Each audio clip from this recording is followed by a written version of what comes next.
दोस्तों, आप सभी का फिर से स्वागत है मेरे चैनल सीबी भारत यात्रा में। आज की इस वीडियो में मैं आपको हरिद्वार से गंगोत्री की पूरी यात्रा की जानकारी देने वाली हूँ। हरिद्वार से गंगोत्री आप कैसे पहुँच सकते हैं, हरिद्वार से गंगोत्री की यात्रा कितने किलोमीटर की रहने वाली है, रास्ते में और कौन कौन से प्लेस पड़ते हैं जिनके हम दर्शन कर सकते हैं, और भी कई सारी इन्फॉर्मेशन मैं आज की इस खास वीडियो में देने वाली हूँ। बहुत से श्रद्धालु जब गंगोत्री आते हैं तो उनके मन में कुछ सवाल रहते हैं। यदि आप मेरी इस वीडियो को लास्ट तक देख लेते हैं तो आपके बहुत से सवालों का जवाब आपको इस वीडियो के जरिए मिल जाएगा। गंगोत्री धाम वह धाम है जहाँ से भागीरथी नदी भी निकलती है और सबसे खास धाम में से एक है गंगोत्री धाम। ये 4 धामों में से एक है।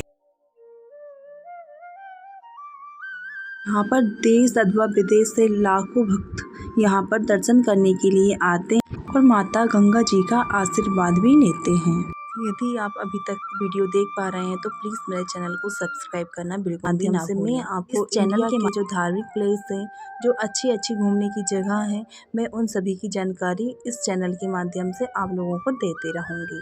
चलिए फ्रेंड्स, अब यात्रा शुरू करते हैं। सबसे पहले हम बात करेंगे क्वेश्चन नंबर 1 की, जो बहुत से श्रद्धालुओं के मन में रहता है कि हरिद्वार से गंगोत्री की दूरी कितनी रहेगी। दूसरा क्वेश्चन रहेगा आप लोगों के मन में, हरिद्वार से गंगोत्री तक पहुंचने में कितना समय लगता है। तीसरा सवाल रहेगा आपका कि रास्ता कैसा रहेगा, रास्ते में रोड कहाँ पर अच्छी है, कहाँ पर बेकार रास्ता है। आज की इस खास वीडियो में मैं आपको ये सभी जानकारी देने वाली हूँ। चौथा क्वेश्चन रहेगा आपका कि यात्रा कब करें और कैसे करें, सही समय कौन सा रहेगा। 5वां सवाल रहेगा कि आपके लिए रास्ते में कौन कौन से धार्मिक स्थान देखने के लिए मिलते हैं जिनके हम दर्शन कर सकते हैं। अब आता है 6वां क्वेश्चन, गंगोत्री यात्रा के दौरान हमको कहाँ रुकना चाहिए, कहाँ रुक सकते हैं। अब आता है 7वां सवाल, गंगोत्री यात्रा के दौरान कितनी ट्रैकिंग रहेगी। अब आता है 8वां सवाल, दर्शन करने की मुख्य जगह कौन सी रहेगी।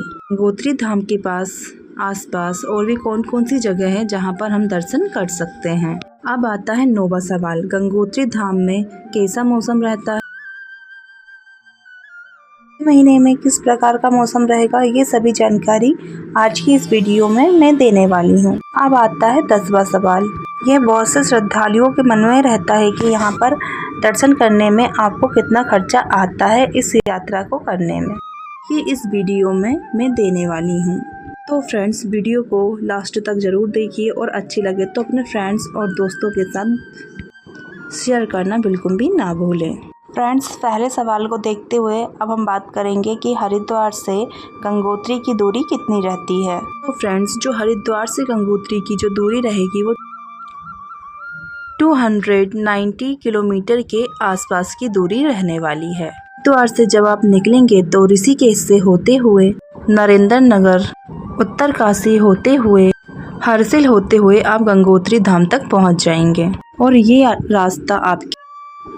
ये रास्ता 290 किलोमीटर के आसपास का रहने वाला है। समय कितना लगता है ये आपका दूसरा क्वेश्चन रहेगा। अब आते हैं दूसरे सवाल की तरफ। आपके मन में प्रश्न रहेगा कि यहाँ तक पहुँचने में समय कितना लगता है। हरिद्वार से गंगोत्री जाने में 8 से 9 घंटे लग जाते हैं। फिर आपकी ड्राइव के ऊपर डिपेंड करता है कि आप कितना समय ले रहे हैं, ट्रैफिक के ऊपर डिपेंड करता है कि कितना समय लगने वाला है। पर मुझे ऐसा लगता है कि नॉर्मल पर्सन एक नॉर्मल स्पीड से जाए, रुकते हुए जाए, थोड़ा घूमते फिरते हुए जाए तो 9 घंटे में आराम से गंगोत्री धाम तक पहुंच जाते हैं। फिर ट्रैफिक पर डिपेंड करता है कि ट्रैफिक कैसा है। कुछ जगह पर रास्ता थोड़ा सकड़ा रहेगा, जहां पर बस आ जाती है तो थोड़ा रुकना भी पड़ता है। ये 3rd सवाल रहेगा कि रास्ता कैसा रहेगा। गंगोत्री से हरिद्वार से जब आप उत्तरकाशी तक जाएंगे तो आपको रास्ता बहुत अच्छा मिलेगा, चौड़ा रास्ता मिलेगा जिसमें आप अच्छी स्पीड से चल सकते हैं। लेकिन आपसे यही रिक्वेस्ट है कि पहाड़ी रास्ता है तो थोड़ा आराम से ही चलिए। उत्तरकाशी के बाद वाला जो रास्ता है वो थोड़ा सकड़ा है तो इसमें आपको थोड़ा समय लगता है। रास्ते में थोड़ा रास्ता ख़राब भी है जिसमें आपको थोड़ा दिक्कतों का सामना भी करना पड़ सकता है। उत्तरकाशी से गंगोत्री धाम मात्र 100 किलोमीटर तक का रह जाता है, इसलिए आपको बीच में थोड़ा ख़राब रास्ता देखने के लिए भी मिलेगा। अर्ली मॉर्निंग आप लोग आपकी यात्रा शुरू कर दें, जिससे आप गंगोत्री धाम समय रहते टाइम से पहुंच जाएं। चौथा सवाल रहेगा कि यात्रा कब और कैसे करें। मैं आपको यही एडवाइस दूंगी कि आप 4 से 5 लोग हैं तो आप कार कर लें, तो आप डिज़ायर कर लें। 6-7 लोग हैं तो आप अर्टिगा कर लें। 7 लोग हैं तो इनोवा कर लें। यदि आप बस के माध्यम से जाना चाहते हैं तो हरिद्वार से उत्तरकाशी के लिए बस सुबह सुबह मिल जाएगी। उत्तरकाशी तक आप बहुत ही आराम से पहुंच सकते हैं। उसके बाद आप जीप की सहायता ले सकते हैं गंगोत्री धाम जाने तक के लिए, या लोकल कोई कार की सुविधा भी ले सकते हैं। कुछ बसेस हरिद्वार से गंगोत्री धाम तक भी जाती है, यदि उनको पर्याप्त मात्रा में सवारी मिल जाती है तो। इसमें जो बस का किराया रहने वाला है वो 700 रुपये के आसपास रहेगा। 5वां सवाल रहेगा कि रास्ते में कौन कौन से प्रमुख स्थान देखने के लिए मिलते हैं। हरिद्वार से आप चलेंगे तो सबसे पहले ऋषिकेश आएगा, लेकिन ऋषिकेश घूमने के लिए आपको ज़्यादा समय लग जाता है। ऋषिकेश से बाईपास होते हुए फिर आएगा नरेंद्र नगर, उसके बाद आएगा चंबा, उसके बाद आएगा उत्तरकाशी तक आप पहुंच जाएंगे। उत्तरकाशी में यहाँ पर विश्वनाथ जी का मंदिर है, जहाँ पे आप लोग दर्शन कर सकते हैं। यहाँ पर आप ज़रूर ही जाएं। यहाँ पर आप जाइए और भगवान जी का आशीर्वाद लेने के बाद अपनी यात्रा पुनः प्रारंभ कर सकते हैं। पूरी बात करें तो मंदिर तक जाने, दर्शन करने और वहाँ से लौटकर आने में आपको 30 से 40 मिनट लग जाएंगे। वहाँ से थोड़ा आगे बढ़ेंगे तो वहाँ पर एक जगह आती है गंगानी। गंगानी वह जगह है जहाँ पर गर्म जल का कुंड है। ऋषि पराशर की ये तप भूमि है। यह वेद व्यास जी के पिताजी हैं। ये बहुत ही खास मंदिर है। यहाँ पर आप स्नान भी कर सकते हैं। तो आप यहाँ पर आएंगे तो आपको सच मानिए बहुत ही अच्छा लगेगा। अब यहाँ से हम थोड़ा आगे बढ़ेंगे तो अब आ जाएगा हर्षिल। हर्षिल बहुत ही अच्छी जगह है, बहुत ही खूबसूरत है। इसे मिनी स्विट्जरलैंड भी बोलते हैं। हर्षिल बहुत ही खूबसूरत जगह है। यहाँ पर आपको घूमने के लिए थोड़ा ज़्यादा समय लगता है, तो जब आप रिटर्न वापस आएंगे तो 2 से 3 घंटे के लिए हर्षिल में ज़रूर घूमना चाहिए। हर्षिल के पास ये एक मुखवा गांव है, जिसे गंगा जी का मायका भी कहा जाता है। जब गंगोत्री के कपाट जब बंद हो जाते हैं तो जब गंगा जी की डोली है गंगोत्री धाम से मुखवा लाई जाती है। यहीं पर ही पूरे 6 महीने पूजा आराधना की जाती है। यदि आप जब भी हर्षिल जाएं तब मुखवा गांव जरूर जाएं घूमने के लिए, जिसे घूमने में आपको 3 से 4 घंटे का समय लग जाता है। हर्षिल में आपको सेब के बागान देखने के लिए भी मिल जाएंगे। ये जगह बहुत ही खूबसूरत है। यहाँ पर भी 2 पवित्र नदी आपस में आकर मिलती है, इनका संगम होता है।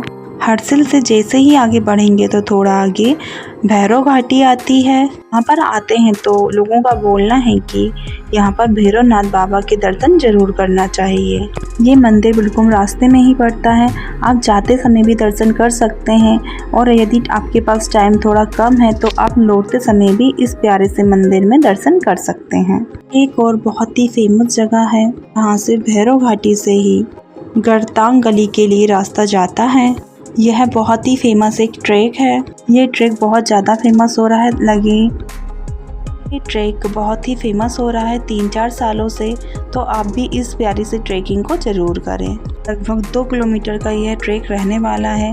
इसको घूमने में आपको 2 से 2.5 घंटे का समय लग जाता है। बड़ा ट्रैक है, आप इस गढ़तांग गली ट्रैक को ज़रूर करिए, आपके पास पर्याप्त समय है। तो गंगोत्री धाम जाते हैं तो गंगोत्री के पास ही पांडव गुफा भी पड़ती है, सूर्यकुंड भी है, और भी बहुत से पॉइंट हैं जिन्हें भी आप कवर कर सकते हैं।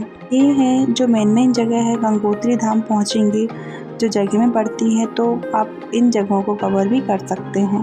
यदि आपके पास और भी समय है, 3-4 दिन का टाइम है, तो आप गोमुख की यात्रा भी कर सकते हैं। गंगोत्री से गोमुख का जो ट्रैक है वो 18 किलोमीटर का है। इसमें आपको 3 दिन और एक्स्ट्रा लगते हैं। आप अपने प्लान के अकॉर्डिंग देख लें। गंगोत्री के साथ गोमुख का भी टूर करना चाहते हैं तो अपने प्लान में उसे भी ऐड कर सकते हैं। आपको वीडियो कैसी लग रही है? मैंने वीडियो में अपनी तरफ से हर छोटी बड़ी चीज़ों के बारे में बताने की कोशिश की है। फिर भी अगर कोई कमी रह जाती है तो आप मुझसे कमेंट के माध्यम से पूछ सकते हैं। प्लीज़ कमेंट करके बताइए वीडियो कैसी बनी है।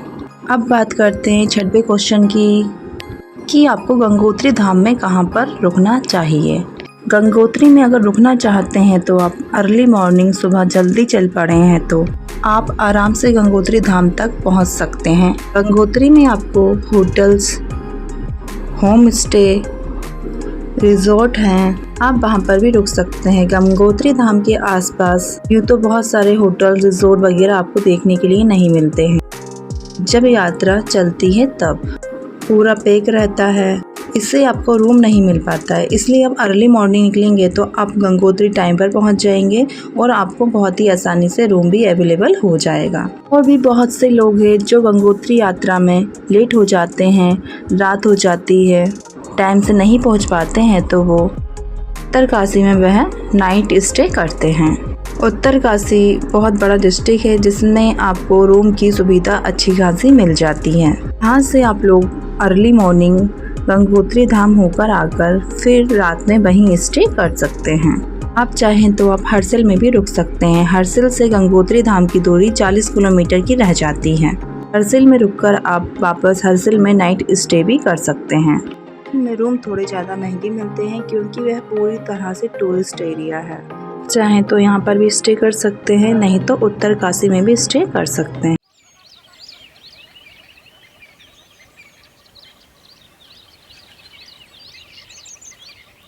अब आते हैं 7वें सवाल की तरफ कि ट्रैकिंग कितनी रहेगी, गंगोत्री धाम में कितना ट्रैकिंग करना पड़ेगा। तो फ्रेंड्स आपको बता दें कि गंगोत्री धाम में बिल्कुल भी ट्रैकिंग नहीं है। उत्तराखंड में 4 धाम में से बस एकमात्र ही धाम है जहां पर आपको ट्रैकिंग नहीं करनी पड़ती है।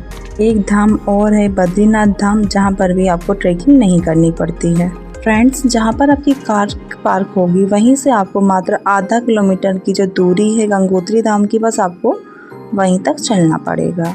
यदि ट्रैफिक ज़्यादा हुआ तो आपकी कार 700 मीटर ही होगी तो आपको थोड़ा ज़्यादा भी चलना पड़ सकता है। गंगोत्री में बिल्कुल भी ट्रैकिंग नहीं है। यदि आप गौमुख जाते हैं तो आपको 18 किलोमीटर का लंबा ट्रैक देखने के लिए मिलता है। अब आते हैं 8वें प्रश्न की ओर, गंगोत्री धाम में दर्शन करने की और भी कौन कौन सी जगह है। यहाँ पर गंगा जी का मैन मंदिर है गंगोत्री धाम में। यहाँ पर शाम के समय भव्य आरती का आयोजन भी होता है, तो आप उस आरती में शामिल भी जरूर होइए। पास में ही भागीरथी नदी की शिला भी बनी हुई है, जहाँ पर उन्हें हजारों साल तपस्या की थी। गंगा जी से प्रार्थना की थी कि वह पृथ्वी पर अवतरित हो और हमारे पूर्वजों का उद्धार करें। यहाँ पर गंगा और भागीरथी नदी की धारा है। यह जल बर्फ के समान ठंडा होता है। यहाँ पर बहुत से श्रद्धालु यहाँ पर स्नान करते हैं। आप चाहें तो आप भी इस पवित्र जल से स्नान कर सकते हैं। यहाँ के पास में ही सौरकुंड है, पांडवों की गुफा है। यहाँ पर 1-2 प्लेस और भी अच्छे हैं, आप चाहें तो वहाँ पर भी दर्शन के लिए जा सकते हैं।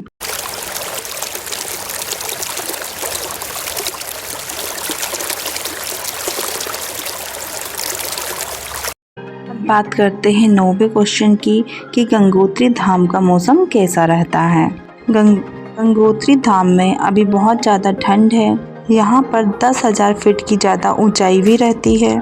यहाँ पर दोपहर के बाद मौसम बहुत ज़्यादा ख़राब हो जाता है, कई बार बारिश भी हो जाती है। यहाँ पर आपको दिन में तो अच्छा लगेगा, लेकिन जैसे ही 4 से 5 बजेंगे तब यहाँ पर ठंडा मौसम हो जाता है। यहाँ पर आए तो आप ठंड के कपड़े और रेनकोट ज़रूर लेकर आएँ। यहाँ पर बारिश का भी कोई भरोसा नहीं होता है। कई बार मंदिर में दर्शन के लिए लाइन में लगते हैं, तब भी बारिश शुरू हो जाती है, तो प्लीज़ अपने साथ रेनकोट लेकर ज़रूर आइएगा।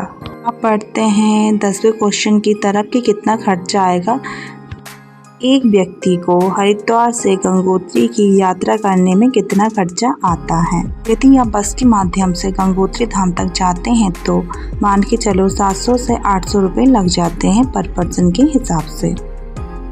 आने जाने का किराया जोड़ा जाए तो वह 1600 रुपये हो जाएगा। अब बात करते हैं स्टे करने की। आप होटल में रुकेंगे तो आपको एक पर्सन के हिसाब से आपको 1000 से 1200 रुपये लग जाते हैं। यदि मान के चले 1200 रुपये लग रहे हैं तो होटल आपके 2800 रुपये हो जाएंगे। ऊपर का खर्चा खाने पीने का मान के चले 1000 से 1200 रुपये। और ऐसे कुल मिलाकर 4000 की यात्रा में मात्र आप टोटल आपके 4000 रुपये हो जाते हैं। यदि आप ग्रुप में आ रहे हैं, फैमिली के साथ आ रहे हैं, तो आपका जो स्टे करने का खर्चा है, जो रूम का रेंट है, वह थोड़ा कम हो जाता है। इससे आपकी यात्रा 3,500 से 4,000 रुपये में कंप्लीट हो जाती है। बाकी आप लोगों पर डिपेंड करता है कि आप किस तरह से जा रहे हैं, कौन सी होटल में स्टे कर रहे हैं, कहाँ पर खाना खा रहे हैं, ये सब आप लोगों के ऊपर डिपेंड करता है। तो फ्रेंड्स, मैंने अपनी वीडियो के माध्यम से आपको हर छोटी से बड़ी जानकारी बहुत ही सरल तरीके से देने की कोशिश करी है। फिर भी यदि आपके मन में कोई डाउट है तो मुझसे कमेंट के माध्यम से पूछ सकते हैं। मैं आपका बहुत ही जल्द रिप्लाई देने की पूरी कोशिश करूंगी। यदि आपको मेरा ये वीडियो अच्छा लगा हो तो प्लीज़ चैनल को सब्सक्राइब करना बिल्कुल भी ना भूलें। साथ ही साथ इस वीडियो को अपने फ्रेंड के साथ शेयर भी करना ना भूलें। आपकी यात्रा शुभ रहे।